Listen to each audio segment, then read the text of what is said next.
Велопутешественник посетил Уфу. Никита Васильев из Чебоксар преодолел уже Татарстан, и это только начало пути. Путешествует он второй раз. В июне этого года закончил велопуть длиной в более чем 12 тысяч километров по Кавказу. Как оказалось, это было только разминкой. Минусовая температура, снег и гололед. Такая погода заставляет многих велосипедистов оставаться дома. Но не 23-летнего Никиту Васильева из Чебоксар. Парень путешествует не самым простым способом. Собирал двухколесного друга по частям и под себя. Проехал уже Казань, Елабугу, Заинск, Альметьевск и Бугульму. Сейчас маршрут проходит через Башкортостан.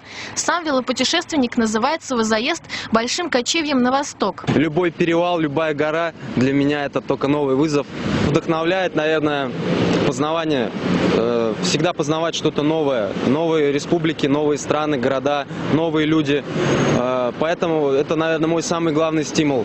Мне приятно смотреть, что в Уфе вот, есть велодорожки, как-никак развита такая велоинфраструктура. Никита Васильев по профессии учитель географии. Возможно, это помогает ориентироваться на маршруте. А может и то, что путешествует уже с 18 лет. В каждом городе старается остановиться на день, чтобы познакомиться поближе. С собой везет палатку и теплый спальник, но за эти полмесяца пользовался ими только раз 5. Почти везде находятся люди, которые хотят помочь и приютить велопутешественника. В группе узнала то, что у него разбился телефон, все дружно переживали пол Уфы, наше велобратство. Дальше уже написал то, что приезжает через пару дней.